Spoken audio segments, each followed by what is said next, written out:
Hello, hello, everybody. Welcome for all the way from Dubai. I am thrilled to be here and to connect with you today. And I want to remind you, I'm going to immediately jump in and hear what's going on for you guys. I want to remind you, very important to start with your observations, gratitudes, progress, success, then to move to curiosities, and then to challenges in that order. I want to remind you to keep your cameras on. And with that in mind, who do I have up first? All right, we need some hands. What? No hands? No hands yet. Guys, I flew all the way in from Dubai. I stayed up late, especially to connect with you, and no hands. I'm feeling All hurt. right. We have JP. Let's go to you. Hello, JP. Hello. Hi, Eric. How's it going? Good. How are you? I'm good. Yeah, this has been a good few weeks in the Hunter Spring. I really enjoy it. I love cooking meat, so it works out perfectly for me right now. And the energy levels have gone up. I've lost, I think something like 16 kilos so far. 16 kilos. 16 kilos. Just for the rest of you that need that converted, you're talking about over 30 pounds, 35-ish. Yeah, that's the amount at this You look point. great. And thanks. I feel much more energetic, and life is good at the Good deal. moment. Yeah. Good. The one question that I had is, what are your take on when I do meats? I like to smoke them. Do you have anything against that? No. Smoking meats? No. So it's good. No, well, I'll be careful about that. Smoking meats and smoked meats aren't necessarily the same thing. Some of the meats that, like packaged smoked meats, are the smoke flavor is fake. But I think you're talking about like actually smoking meat. No problem. Yeah, I do it by myself. Yeah, and Yeah, I was then just that's good. yesterday doing some beef ribs, and only thing I had to worry about was that every recipe I found had some sugar added juice, like that you have to spritz on the meat, but I found a way to do it without. Good deal. No, yeah, keep it up. Keep up the good work. That sounds Okay. great. Thanks. That was all for this time. Good to see you. Okay, we're going to go to Helen. Hello, Helen. Hello. Hi, Eric. Can you hear me? There you go. Yes. Hi. Hi. So this is my 5th year on WildFit and my very first time on Hunter's Spring. I love deep spring. Doesn't matter what type, but this is the first time I'm doing Hunter Spring, and it was the very first time that I had not vegetables, and I was very doubtful about it. But I thought I would just trust the process. And my body is thriving, really, even though my conscious is not very happy, but my body is thriving. My question is, okay, lots of wins. Obviously, I have let go of 3 kilos within 1 month, which is unusual for me. Again, the energy is there. It's always like that. I sleep like a baby. Everything is just going fabulously. I am not feeling tired at all, and people are like, what are you doing? How is that possible? But those are all wins, and I'm really, really happy about it. My question is, how do I know that we are not there, but in coming weeks, you hinted like, okay, we are going out of spring at some point, and I'm like, okay, I'm full on 100% meat now. I don't have anything, not even an onion or garlic, nothing, just meat. And now I'm like, okay, how does it look for me then, if when I'm ready to go out of spring and then maybe come back? Like, how do we deal with it from Hunter Spring?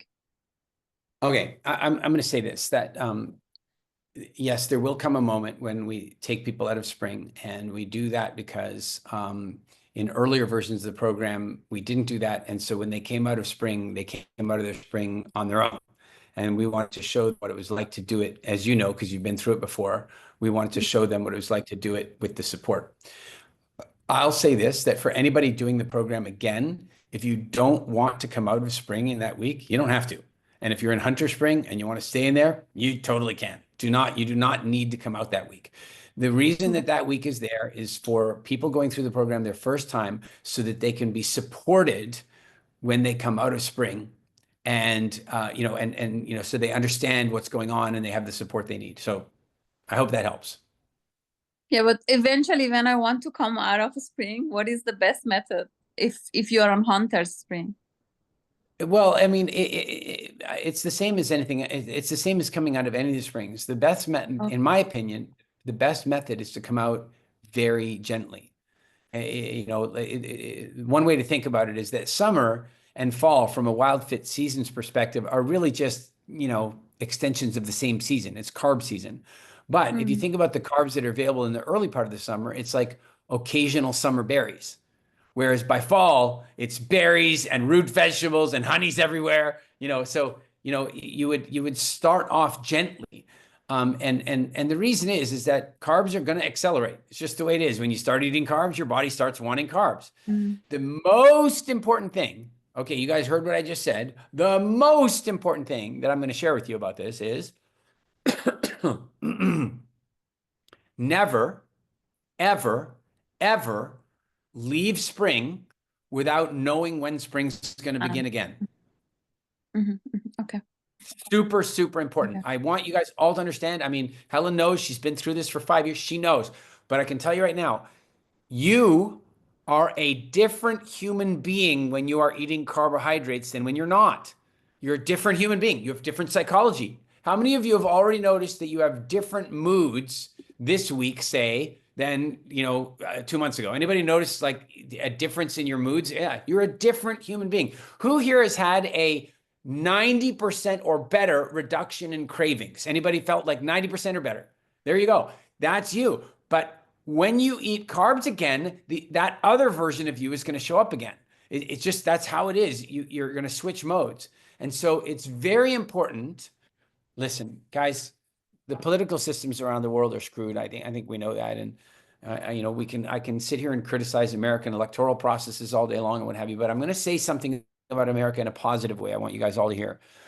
There's many reasons that America built, the greatest economic and military power in the world. And one of the reasons is that that their Declaration of Independence and their Constitution were the best nation startup documents ever written. They were. Now, I think that America, unfortunately, is past startup phase, and they might need some new documents. But at that stage, having a constitution that locked things in, that meant that the government could only go so far in one way or the other, that was a very valuable thing. And what I want you to do is I want you to think about your constitution. And so I want you to have this, and by the way, we're doing a whole exercise on constitutions, and that's coming up, so that's great. But I want you to be in a position that whenever you leave spring, it is part of your constitution that you know when spring is coming back. And so that even when your psychology changes, the higher you is able to say, yeah, but that wasn't the deal. So anyway, well done. Okay, Bettina, let's go to you. Hello, Eric. I'm doing this, I think, the 6th time or something like this. I did it first 2020 and it was fabulous. And the first time I really released a lot of weight. This time, in last minute, I tried to go, I said I will try Hunter Spring. I was afraid of it. I must say I'm still not completely convinced. I have very positive experiences on one hand, but then I also have a little bit of difficulties. But my real challenge, I mean, actually, the good thing, so what I really want to share, the positive thing is that I'm proud of myself that I went into Hunter Spring because I thought this is not possible. This is not good. I tried actually a couple of times your soup recipe. And actually, my husband did it. He followed the recipe, and I must say, it's we took a lot of bones, and I must say it was actually really too fat for me sometimes. Yeah. So you just drink a little cup, and you're stuffed for the rest of the day. But what I noticed is I cannot manage stress. I still have the challenge of managing stress and eating well. Now, when I don't eat well, it's not that I go to garbage, but I know I eat a lot of nuts, more than I should. Normally, in normal spring, if I'm stressed, I would eat little cucumbers and things like this. And obviously now with the Hunter Spring, it's not possible. What I really would like to ask you as a advice is how to manage stress better. Now, I know, you will say that's when you have to do spring at the utmost, but that's the challenge for me. I really struggle with it under stress.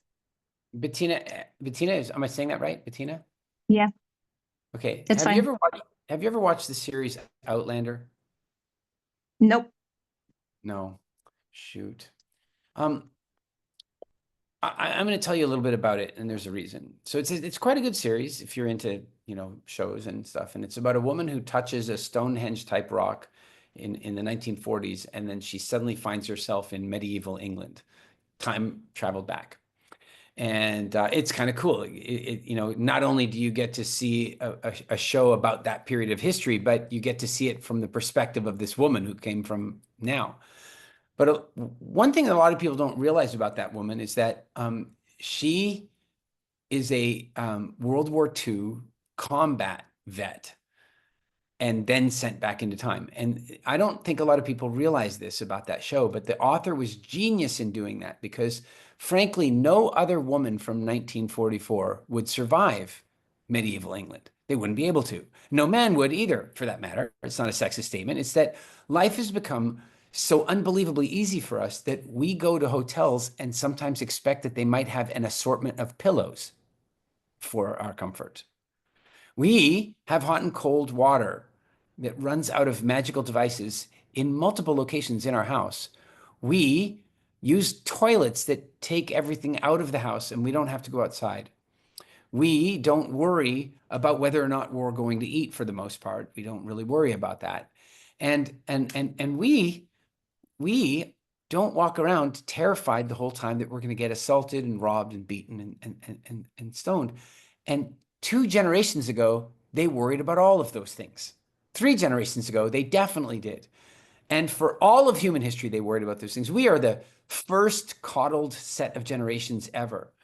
Now, the reason I'm saying this to you is that when we talk about managing stress, one of the key things to understand about managing stress is that most of the things that we are stressing about, well, I have another way of putting this to you. Do you have children? Yes. Do you remember like as they start approaching the teenage years and they start talking about all the things they're really stressed about, and you're thinking, Jesus, kid, when you begin to realize what being an adult, you kind of laugh at the things that they're stressed about. Well, your great grandparents would laugh at the shit that you're stressed about now. It would be exactly the same. That you're now. I'm only saying this because there's a great consciousness in realizing that part of the problem is that we still fire all of the old stress chemicals over much smaller issues in our lives.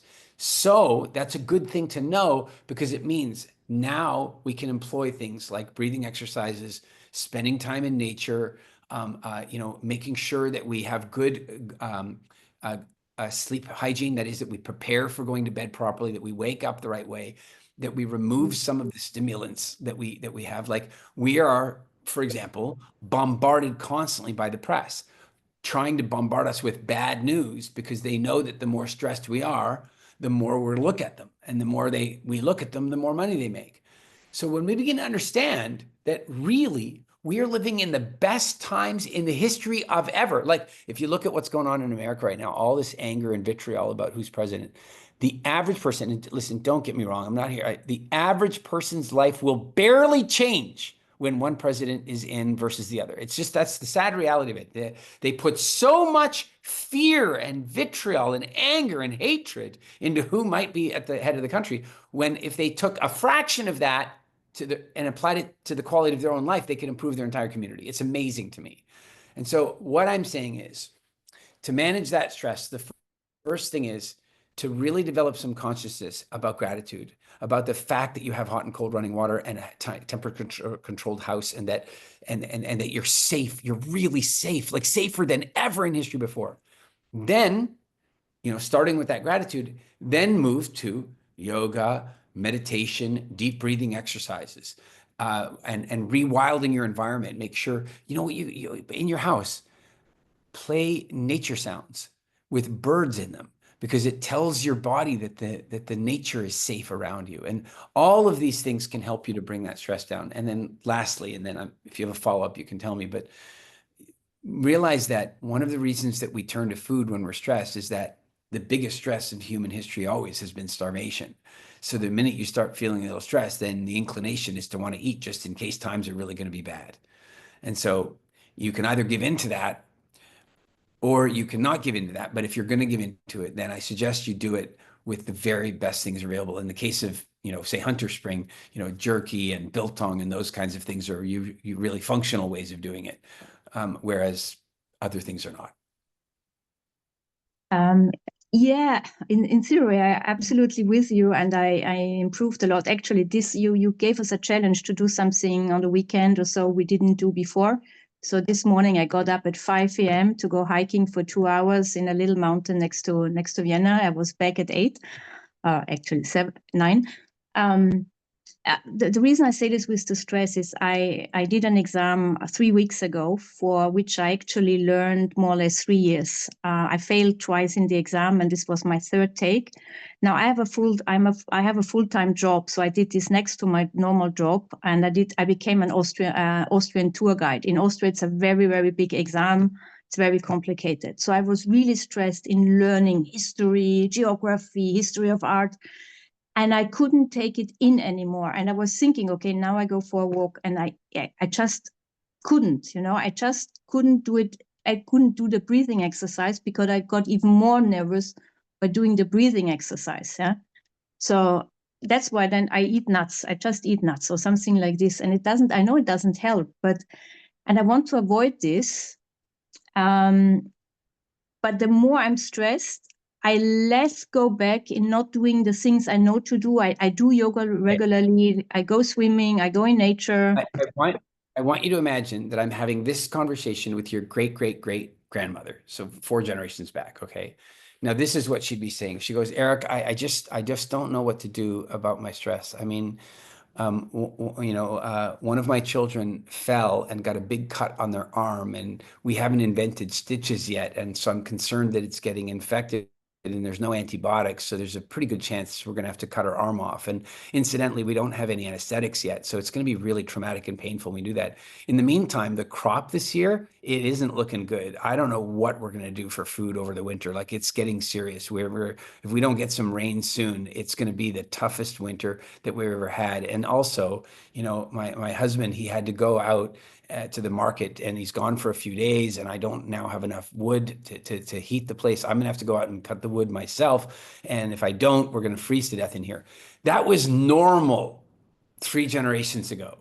And I'm not belittling the stress of learning and stuff. What I'm suggesting to you is that one of the biggest problems we have right now is that we fire the same stress chemicals for innocuous issues. I was in a casino once when 4 men walked I in know the with story. rifles and started shooting.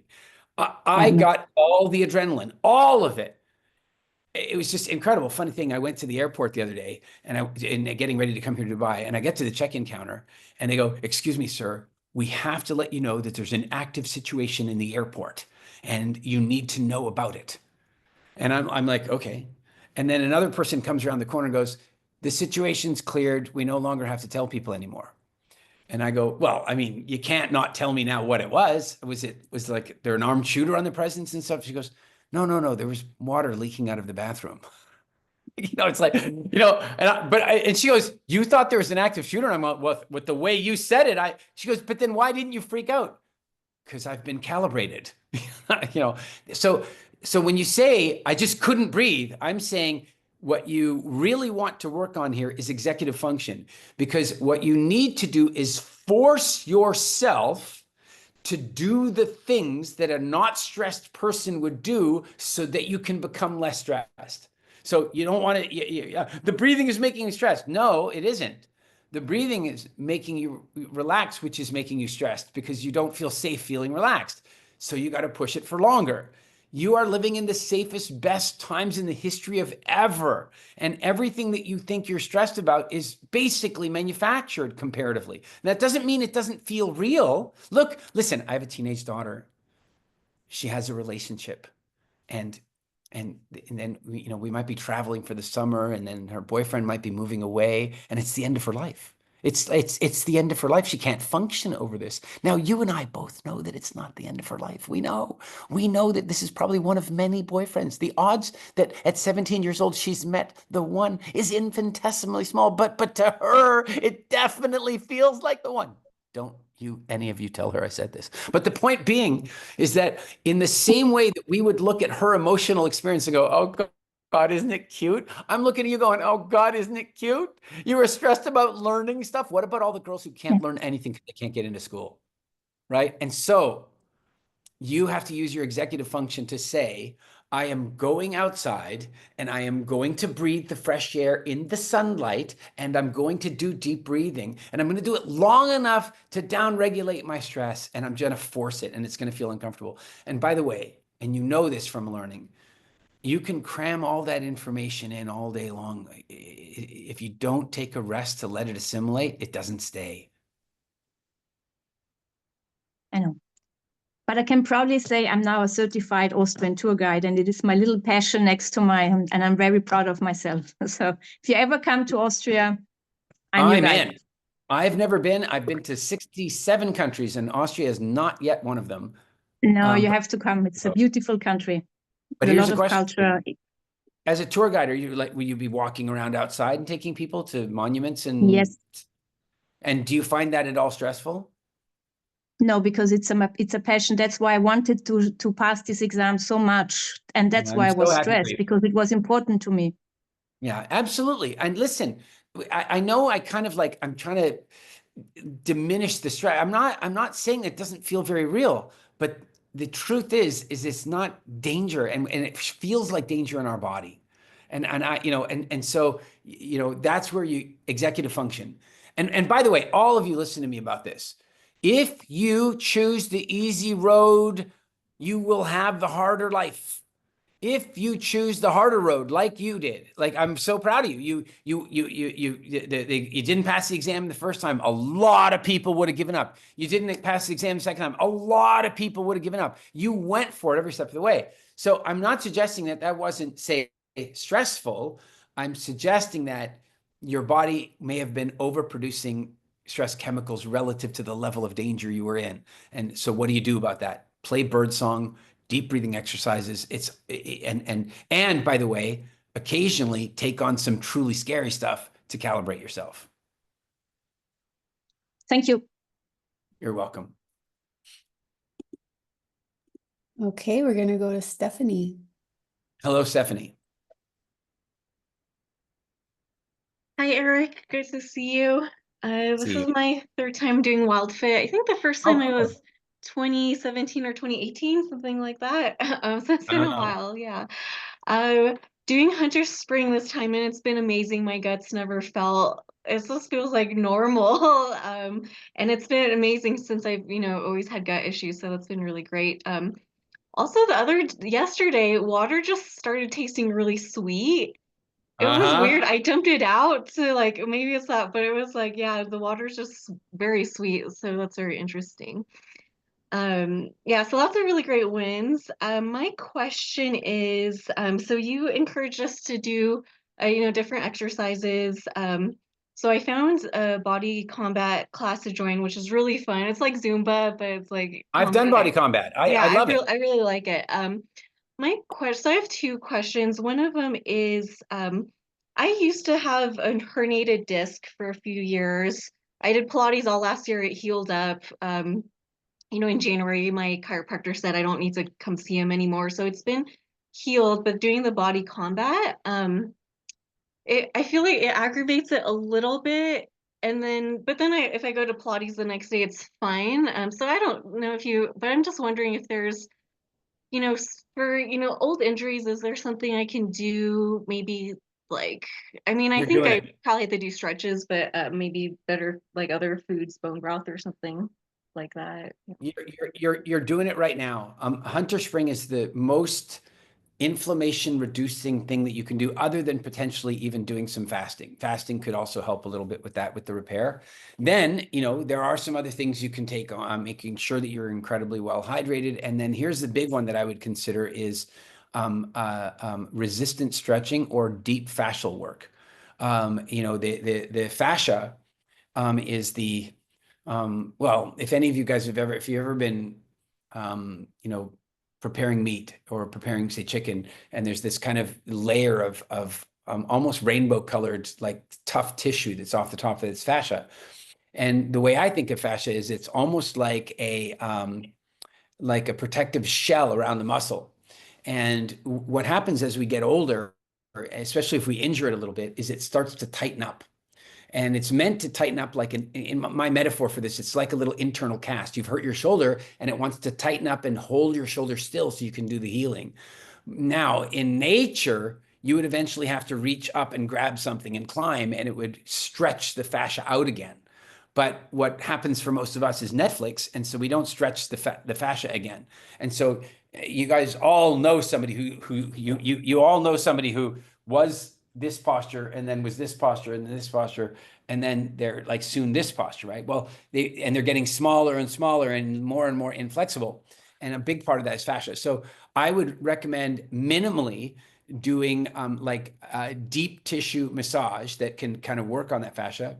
And better than that would be to find somebody who does what they call resistant stretching. And that's where basically, like, say you were holding, I would have somebody holding my arm, and then I have to do like a bicep curl, but they're pulling against it. And so my muscle is failing the entire time because I'm using, it's not just like lifting a weight, it's lifting a weight, only they're winning. And so what happens is it kind of lifts the fascia off the muscle and opens it back up again. It is so good. It is really good. And so you might want to take a look at doing that. And this is the best season for it. Hunter Spring is exactly great for that type of body realignment. So I hope that's helpful. Yeah, Also, by the thanks. way, sorry, one more thing. I have routinely over the years visited chiropractors. I will tell you that I do now have a preference for osteopaths, and I'm sorry for anybody who's a chiropractor on the call. And to me, the difference is that a chiropractor is really largely focused upon, and by the way, many chiropractors have recognized this and branched out, literally and figuratively. because chiropractics is largely about the spine and osteopathics is about the skeletal system, at least in my rudimentary understanding. And so it might be interesting to to see an osteopath if you find that that's still getting irritated. Okay, yeah, thanks. And he's done a lot of other modalities too. That's just yeah, I'll see about that. My last question too is since I've had gut issues for just my whole life, since I was born, there's different stuff that happened, but I've had different doctors recommend probiotics, one specifically for me, and I'll take them for a while and then I'll stop because I feel like I don't really notice any difference. So yeah, I would just love to get your take on probiotics. Well, hold on. You said that you used to have lots of gut issues, and right now you're not really having that. Yes. So I stopped taking How do them. you feel about your how do you feel about your gut biome at the moment? I mean, it feels great, like even more than spring, because if I was in spring for way too long and my gut was really irritated for a while. So I just feel like it's the best it's ever been. All right. So here's what I'm going to tell you. I am not saying that all probiotics are bad. I'm just not a big fan. And the reason I'm not a big fan is that we live for millions of years without exogenous, external, manipulated, processed probiotics. Where do we get our probiotics from? From our environment, right? I mean, when you eat a piece of meat, and I hate to say this to you in this way, but from the moment a piece of meat is harvested, it is going to start to decay, right? I mean, you could argue that it begins rotting, and this is true of plants too, by the way. But the point being is that it has the probiotics in it to break itself down. It has them. You're eating them, and they're there. And so I don't feel the need to use exogenous. I've never used them. In fact, as an extreme version of this, I was in Africa a couple of years ago, and I got some really bad stomach pains. And my now girlfriend, who was on that trip, my now fiance actually, on that trip, she said, I want you to go get a stomach scan. I'm like, we're in the middle of nowhere. You can't get a stomach scan out here. Like, this is ridiculous. And we came, we were with the Hadza Bushmen. We came out to base camp. Like, we came out, not all the way to a city or anything. And I had such bad pain that night. And then two of the guys on the team with us were doctors. One was a surgeon and the other was a gut specialist. And they both said, Eric, you've got a pericardial sac problem. Your appendix is not good. Now, men of my age don't usually have appendicitis, but we should go check it out. So as it turned out, I had appendicitis, and I had to have an emergency appendectomy right then and there, like right then and there. Now, when you cut open the abdomen, basically the abdomen goes into a form of sort of hibernation. It kind of shuts off, and you kind of have to restart it again. But because my appendix had actually burst, right? Like it actually had burst. I had no choice but to take antibiotics, right? Now I resist antibiotics as bad, but now my appendix actually burst. The toxins were in me. I could die. I had to take antibiotics, and they were powerful antibiotics. So I'm clearly going to need to take probiotics, right? I mean, of course I am. And my buddy was one of the top gut specialists in the world, had super high level, and he gave them to me. And he said, you got to take these. And I go, okay, I'll see what I mean. I'll see what I feel. Then the day after the surgery, I went back into the bush with the Hadza. And what I did is I nibbled at the natural foods that we were eating. We were out there, and my digestion returned back to optimal, no problem whatsoever. I never took probiotics. Mm. Now, I am not saying this means that nobody should ever take them. I'm saying that most people are taking them preemptively. They're taking them on the assumption they have a problem. They're taking them to fix a problem that is being caused by something they're putting in. In other words, they're eating processed food or vegetables that are irritating their digestive system, and they think that probiotics are going to solve that problem. And I'm going to say no. What appears to be the case for you is that you are having some gut issues, and now that nothing you're putting into your gut is irritating your gut, you don't have gut problems. So I don't think you need probiotics. That's my opinion. All right. Thank you so much for your time, Eric. I appreciate it. Very helpful. You're welcome. Good to have you here. All right, let's hear from Andy. Hello, Andy. Hey, Eric, how's it going? You've done body combat too? Oh yeah, like 6 years, man. That's my I did body combat so much that at age 55, I decided I'm gonna go try Brazilian Jiu-Jitsu. And I was covered Oh, in bruises head to toe. I made almost that same shift. I was Huh? doing the local gym. Um, hang on, I'm somehow getting a call. The local gym where I lived in England, they got body combat, and they had another couple of series. I can't remember what they're called in that same series, and I did them for years, and then also switched to jiu-jitsu, and found that really valuable. Yeah, yeah. I was doing kickboxing at lunch and like fighting kids in college who didn't realize I was older than their dads. So it was a blast. But on top of that good news, I'm now down 26 pounds since my high pre-program. And I've survived my biggest temptation. This weekend, I had a road trip from Boston to Syracuse, New York to see Metallica, traveling with four of the people. They're living on gas station and rest stop foods. I just had my 1 pound bag of biltong. They called me meat bag the whole weekend, but I came home 3 pounds less. And on the drive there, I won snake pit passes. So Metallica plays on a donut stage, and the center is where I was. And on my Nice. feet, bouncing, going nuts, um, hours and Full of hours, energy. sweating my balls off. No pain in my no plantar fasciitis, which I thought was permanent. No knee pain, no pain at all. Just freaking joy and weight loss. Oh man, I am so happy for you. I really am. That's quality of life at every level you're describing. That's super, Yeah. super exciting. Awesome. So I just wanted to share that. And this all happened after I had 10 consecutive days of the scale not moving at all, which I've never had in my life. Like, so I was like, oh, Yeah. this is a real plateau. But the again, 24 hours of nothing but biltong and a Metallica show smashed through the boundary, and I was down 4 more pounds this weekend alone. So Good job. Good job. cool. Also, Andy, really remember, and this is a little more, it's true for everybody, but it affects men a little more heavily. But please remember that um, the weight number is comprised of composition.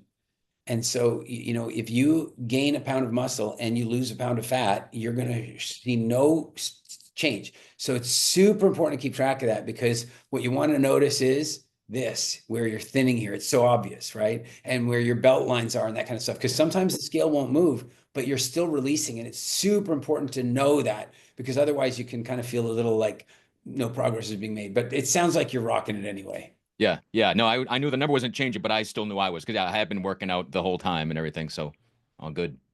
Good job. Funny little on a music thing. I've never seen Metallica, but I saw Guns N' Roses perform as an opening act for Aerosmith in Oh, 1986 or something. And then I was in Estonia a couple of years ago. My promoter in Estonia got us tickets to go see Guns N' Roses, like, decades later. yeah. And it was super fun. Music is a super important part of the human condition, and frankly, our health and healing. Yep. Keep I'm headed to Toronto this weekend for 2 more shows. Good job. All right, man. Thanks again. Cheers. Okay, let's go to Laura. Hi, Eric. Hi there. So when the previous one was talking about stress, I realized my stupid stress is, what am I going to tell you? So here we are with me being a little bit nervous, and I shouldn't be. I know that. So I first did Wild Fit back in like 22, released a few pounds, 10, I forget how much, but the real win was chocolate doesn't own me anymore. And so, yeah, so that's been good. And whatever I lost before, I mostly kept it off. But I still have a lot more to go. And so I signed up again, and now I'm doing Hunter Spring. And, I've dropped maybe 10 pounds more. And then my brain sometimes loses track of where I am. So yeah, and cravings, I would say, are, down to like, I can walk by the candy aisle in Trader Joe's and go, I used to like that. Or I walk past a See's Candy and go, oh, I remember the kinds I used to like. And then I go, but why? I don't need to do that anymore. Anyway, the question I have for you, though, is a little bit more serious. For the last 5 years, I've had a type of heart failure. And one of the reasons I decided to sign up again, besides, you know, I want to look better and feel better, I would really like to be able to heal my heart.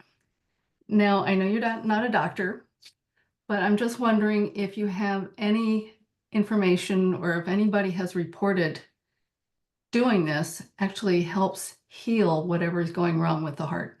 We're managing it right now with meds and Laura, it's such a loaded question, and I can't properly answer it for all kinds of reasons. I'm not a doctor. I can't give you medical advice, and the level of complexity of the heart and the different type. Even if I was, I would need to know a million things. You know, is it a congenital defect? Is it a hole in your heart? Is it a you know, is it a blockage issue? There's so many different things.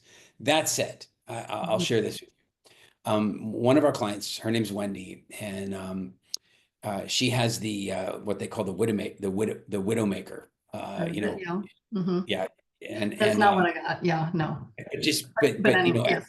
but I think for those of you who don't understand the widowmaker, you can understand from the name of it, it's pretty serious. Mm-hmm. And she did WildFit and then wrote to me afterward and said that her doctor asked her, "What the hell have you done?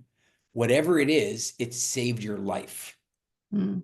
Literally, that's what she, you know, and so we've been friends ever since, and you know, it's a big deal. So, what I'm going to say is that, and you've heard me say some version of this before, but whatever the injury, disease, degradation is, whatever it is, what we are doing right now is going to support your body's capacity for healing, and it will support whatever healing methodologies you're undertaking. So, you know, it's like if you think of it, you know, the bottom line is if there's an injury or there's a problem with your heart, there's a health condition with health, the body wants to be healthy. It wants that, right? So it's constantly trying to figure that out.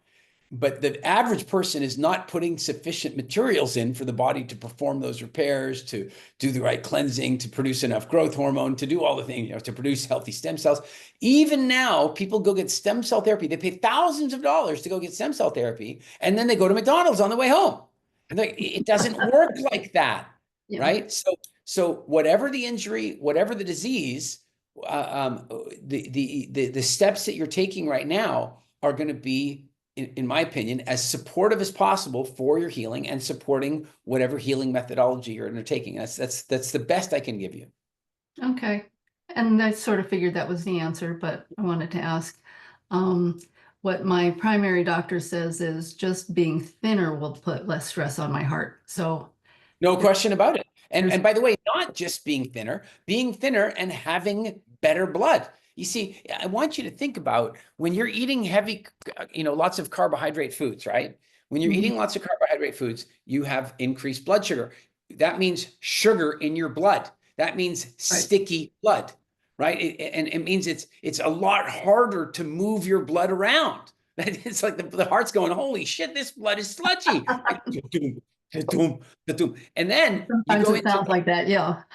Yeah, then you go into Hunter Spring, and the level of sugar in your blood falls, and it's like it's totally different thing. Your blood isn't so sticky, and it's flowing around like crazy, and the heart's going bam, bam. This is a lot easier, right? So, and then of course, like you say, if you've lost weight, in the same way that that's good for your knees, it's good for your heart because it's less work for the heart to do. So, there's many reasons why what we're doing are supportive of good heart health, irrespective of what the problem is. So generally speaking, I would say, yeah, everything you're doing is great. I can't speak to your specific, you know, situation, but I think you're on the right track. Oh, and by the way, something for all of you to really hear me and understand about. Okay. Doctors are not, they're not trained in health. They're trained in disease. Mine is much more progressive, but I'm with you. I'm talking on the whole. Generally, but what happens is that very often doctors' educations have been very influenced by medical technology companies, you know, and drug companies and what have you. And so they tend to take the thing and go, we're going to treat this thing as if it's never going to end. And so diabetes for years has been treated like this thing that's never going to end. Only now doctors are waking up to the fact that it can end. And so I'm just saying to all of you, if ever you're sitting there having a conversation with a doctor saying, oh, well, it's a shame that this is the way it is and this is how it's going to be, I'm suggesting that that might not always be the case. That I've seen some phenomenal things, like we had a woman, she had Crohn's disease so bad that she was taking 4 or 5 Imodium pills every day. Look, I don't know if you guys understand what that means, but man, you take 1 Imodium pill and you're not pooping for days. And she was taking 4 of them a day. And then she went through this process, and all of a sudden her digestion normalized, something that she had previously believed to be not medically possible. So that's all I'm going to say is I think that when we do the things that you guys are doing right now, fixing your mindset, changing your relationship with food, improving your nutrition, your hydration, and moving your body, you will find out exactly how miraculous your body is at healing and recovering from things, maybe even more so than the medical industry is ready for sometimes. Thank you.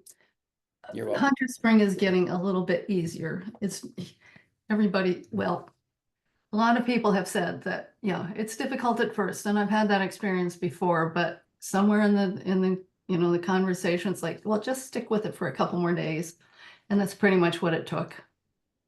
Good deal. And you know what? It's this is one of the distinctions about being a modern human, is that modern humans need consciousness where our ancestors didn't really need much of that. They didn't need consequence assessment. Like basically, if they ate a berry and it made them feel sick, they didn't eat it again. There was no berry that they ate that made them get cancer 20 years later. They didn't have that. This is new to us. And so we're in a position where we really do need, like, for example, for your great grandparents, when spring came along, they didn't have a choice about how long to stay in spring. It was like, hey, honey, how long should we stay in spring? What are you talking about? Like, that's not our choice, right? Until summer comes. Yeah, exactly. Until summer comes. Whereas now we've kind of got, how much further? How many people love when your kids ask that in the car? How much further? Right? I have that feeling too. Exactly. And so that little voice that you described that said, hey, just a little bit more, just some more, that really helps. And by the way, how many of you have noticed the further away you get from carbs, the less gravitational pull they have on you? Who has noticed this? Yeah, for sure. How many of you noticed that your taste buds are resetting and food is yummier now than it was when you were flooded with sugar, right? It is. And this is, all of these things help, but I'm so glad that you found that voice to get you to stick with it. Well, I found myself negotiating recently about, well, do I have to stick with this all? And finally I just looked at my left shoulder and I said, shut up. And then, okay, we're back. Sometimes that's what it takes. And I'll tell you, the very best thing in the world is to create windows like that. It's not like shut up for now. It's like shut up for a week. I'm telling you right now, I am in charge. And for at least a week, this is how it's going to be. I will tell you that there is a significant amount of freedom on the other side of a promise. Okay. You see, if you consider 2 different people that both decide to start, say, a diet, and they're both starting on Monday, and one starts on Monday with the intent of not eating sugar for the week. This is what their entire week is going to be like. Oh, look, somebody brought donuts. No, we can't. Oh, come on, they're free. Come on, no, we can't. We won't. Okay, can we go? Later that same afternoon, holy, I can't believe we resisted the donuts, and now somebody brought cookies. Yeah, we can't. And they spend the whole week. Has anybody ever spent a whole week like that? It's tiring. It's awful. The other person says, I am committed to not having sugar this week for this 1 week. And so somebody brings donuts and they go, oh, shit, man, I wish they hadn't brought in the donuts, but nothing I can do about it. I'm committed. So. Thank you so much. You're welcome. Good to see you. You too. We're going to go to Holly. Hello. Hi, Eric. Good to talk to you. Good to talk to you. I have been a WildFit warrior since, I guess, 2021 was the first time I took it, and I was a vegan at the time. I am now doing Hunter's Spring. That's quite a conversion. Yes, and it feels amazing. Yeah, I'm releasing weight. I've got no pain in my joints, and again, yes, my headspace is wonderful because I don't crave things. I'm not worried about food all the time. The thing that I have noticed though, so this is my 9th day, in Hunter Spring. I didn't start right at the beginning. I went into the usual one and then switched. When I first started, I had lots of energy and I was feeling great. And progressively, I got a little more and more tired. And then yesterday, I was couch bound. I mean, I couldn't even get up. And I wasn't drinking enough water. I know that. And also my mood was down. I'm working on some things in my art studio and I'm thinking, I'm not excited about that at all. I don't even care about doing it. I couldn't think of anything I would want to do. I had zero energy and that distressed me. I wasn't sure. I reached out to my coach. Leanne is my coach, and she gave me some suggestions, and so did people in our group. But yeah, I was curious about that. And today I feel better. I'm more hydrated. I had liver last night, and I feel good today. You know, Holly, one thing that changes when people do this is their level of consciousness about stuff. And what I mean is they start paying much more attention. Years ago, I had to have some dental work done, and after they did the work, the guy brought this big magnified mirror in to show me what they did, and I saw these little white dots on my teeth, and I'm like, "What the hell did you do to my teeth? What are these white dots? You bleached them or something? What the hell?" And he's like, "No, they were always there." I go, "They're my teeth, dude. You don't think I would have noticed?" And he goes, "Well, you just haven't looked that closely before." And he was totally right. So we start paying attention to stuff a lot more, which is great. But then it also means that we start trying to make meanings for everything much more rapidly. So as an example, generally, is your energy better? Generally, excepting for yesterday, generally your energy better? About the same. Both the same. Okay. So, you're living your life, you've got your energy, and then you have a dip. And then the question is, what caused that dip? And I mean, did you sleep well the night before? And more than that, not did you sleep long enough, but what was the quality of sleep like underneath that? And in the meantime, is there anything stressing you at the moment? And then equally, where are you in your various cycles of life in that given week? And all these different factors kick in. And then because we made a big food change, we're like, is this related to that? Sometimes it is, sometimes it isn't. But it is important to remember that your body is going to have rhythm. And every now and again, it is going to say, you know what? I need to rest. And sometimes the deal is we should listen to that. What we shouldn't do is listen to that message chronically. And so if you get to the place where you're like on your third day feeling like that, then there's a problem. And then you want to do something about it. And sometimes the thing to do is, I hate to say it, it's to simply force action. And I think maybe I've shared this before, but asking the Hadza chief one day if they had depression, he said, well, they have long-term sadness. And I said, okay, but what does long-term mean for you? And he says, well, sometimes people can be sad, for a bereavement or something like that for even as long as 3 whole days. I'm like, what? That's long-term sadness in your world? And he goes, oh yeah. And I go, well, what happens? Like what snaps them out of it? And he goes, well, after 3 days of that, you start getting pretty hungry. And then you have to get up and go and hunt or gather, right? Wow, interesting. Because we know the science is clear. When you move your body, you light up your brain and you produce more energy. And so if you're having one day like that, you know what? Sometimes a Netflix and chill isn't such a bad thing, or taking a meditation or going on a retreat. But you want to, if it gets out to the second, third day, then you want to do something. It sounds like it didn't happen. So Great. I'm so happy for you. You look fantastic. Your energy is good. Thank you. All right, we have Lee.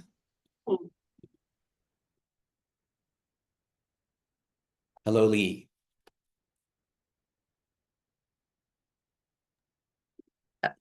I think we are muted now.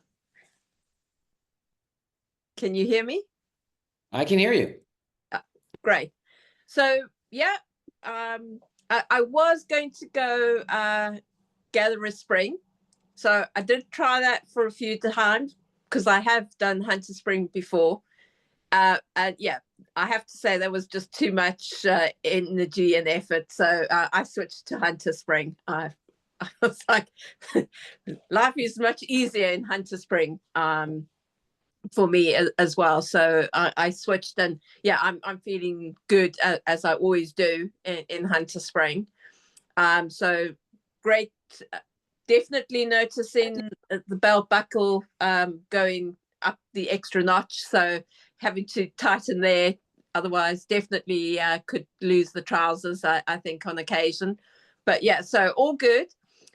Just wanted to talk about the strength training you said to introduce this week. So I do sort of circuit training with weights and that as well, and also do tone with the bands.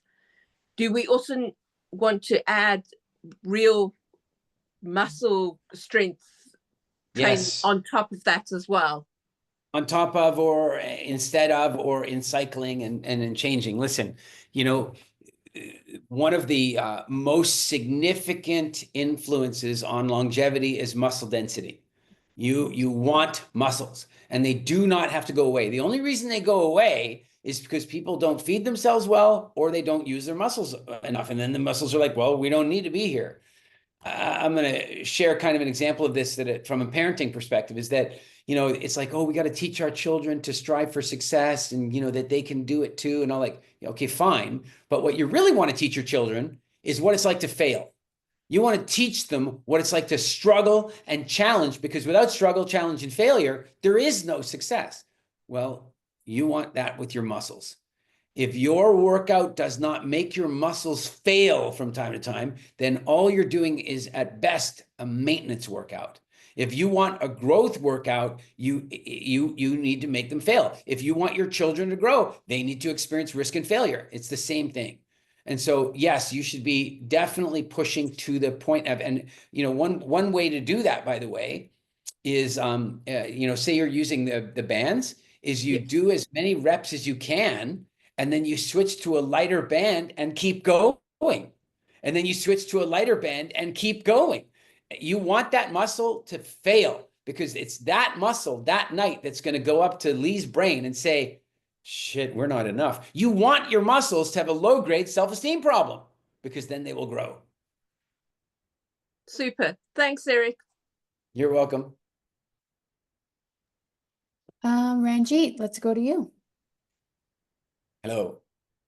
Hi, Eric. Thank you so Hi much. there. It's been great being here. This is my first time doing WildFit. I had initially asked you why so many repeat people are there. I completely understand it now. I'm quite sure I'll repeat it sometime in the future with my wife.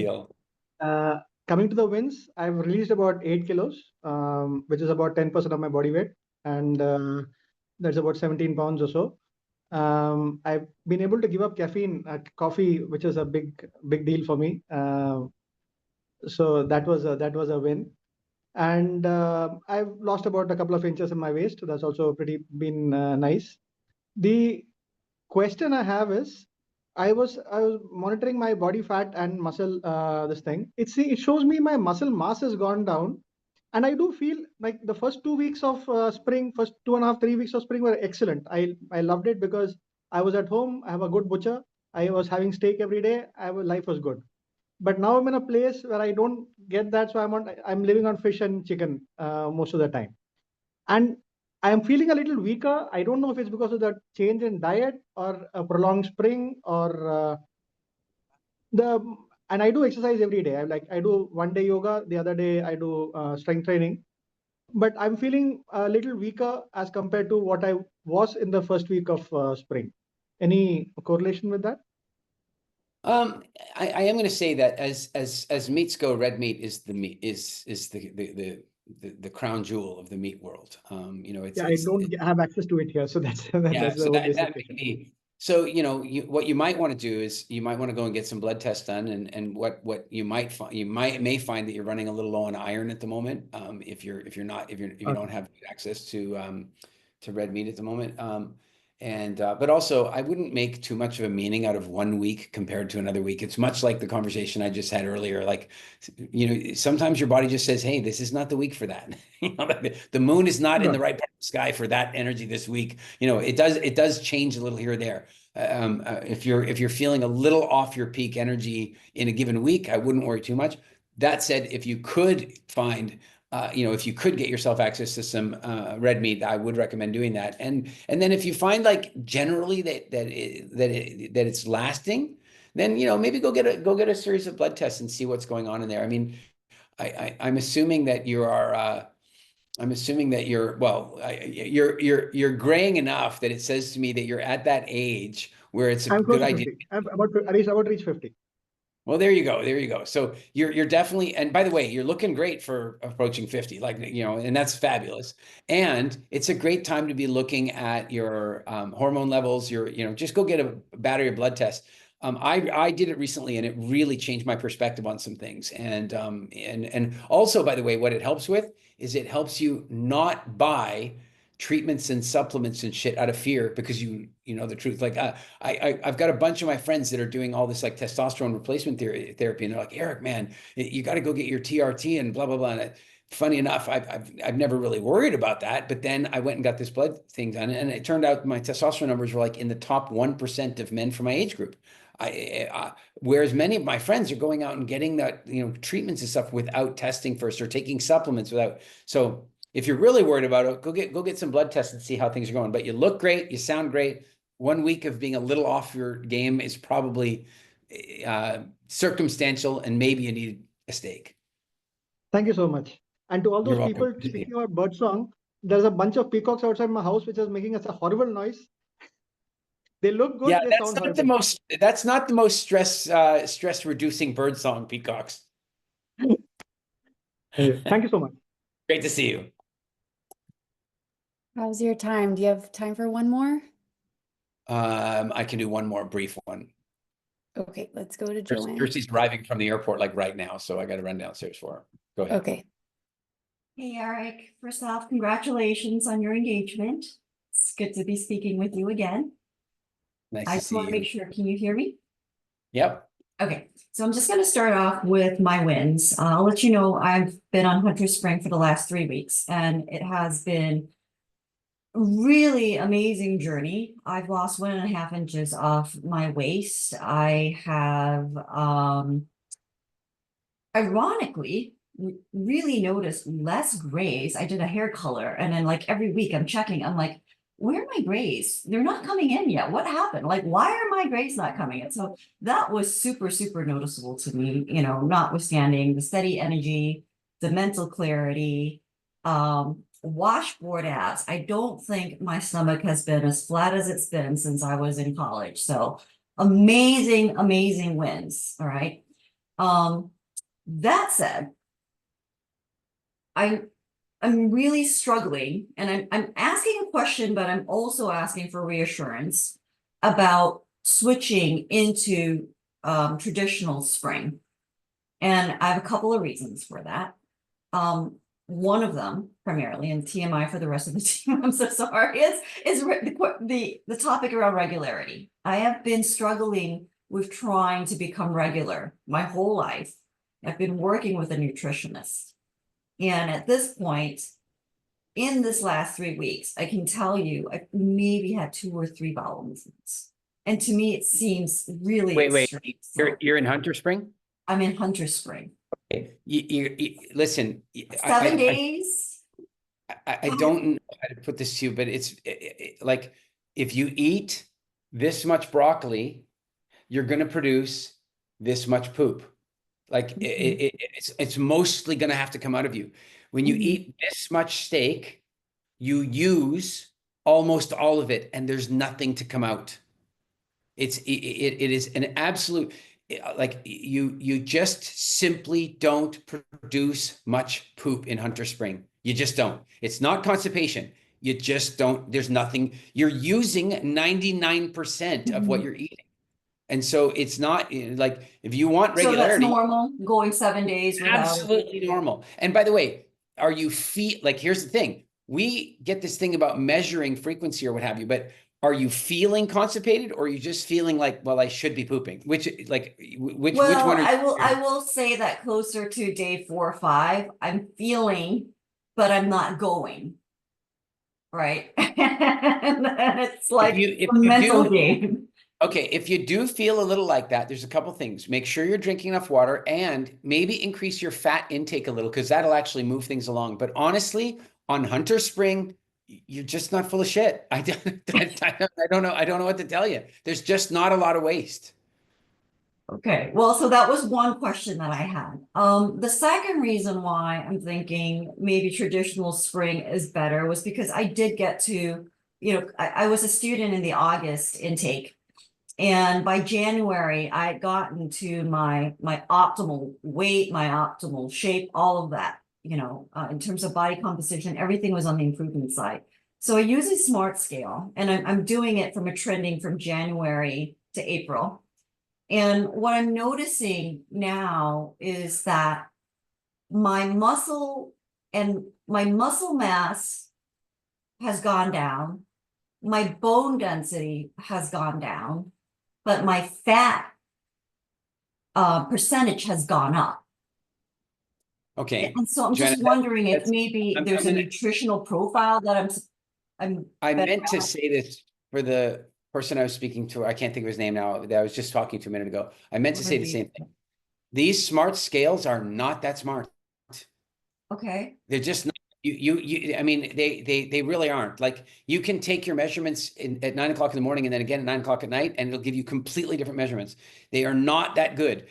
If you measure at the same time every day, at best, what they'll show you is some degree of potential theoretical change, but they are not accurate in the least. You will not get accuracy. This is a trending of 3 to 4 months, and you're saying that's not giving you They're an accurate trend? They're not, at best, what they might be doing is indicating some level of trending, but they're not accurate at all. If you really want to know the body composition, go get a proper DEXA scan. The odds that you have,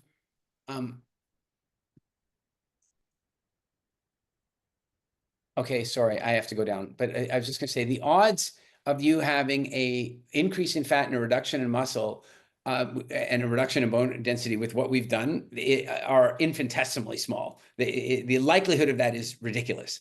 So I'm going to suggest that if you're really curious about it, go get a DEXA scan. It's highly, highly unlikely. Those scales, I have one and I laugh at it all the time. I look at the trends and I go, okay, maybe my fat's gone down a little or up a little this week, but the truth of the matter is they are really, really not accurate. Do not let them stress you out. If you're really curious, look at things like your size, like what your bicep measurements are, what your waist measurements are, because what you'll notice is that they generally go down with increased muscle and increased muscle and reduced fat. No doubt. Like, my shape has gone down, but with Hunter Spring, there's more curves around my hips and thighs, I would say, rather than traditional spring. So maybe my husband prefers that. I don't know. But I'm just saying there's a slight difference, and those were my reasons. And I guess I was asking for reassurance, like, does it make a difference one way or the other, as long as we're in spring? Does it make a difference if I move to traditional spring versus stay another week or so? If you move to traditional spring, all I'm going to say is, if you want to move to traditional spring, you can do that, but I would only add like one vegetable at a time to see if any of them cause your irritation for you and so on. I wouldn't come flooding back with them all the way. And the truth is, with the reasoning you gave me, I wouldn't even do it. Like, if it's just about regularity, I wouldn't do it. But I sadly, I've got to go. My love is downstairs having a ride from the airport, and I got to go get her. Of course. Really nice to see all of you guys. Stay wild. See you on the next call. Bye-bye. Thanks, Eric. Bye-bye. Thank you. Thank you. Thank you. Good to see you. Thank you. Enjoy. Good day.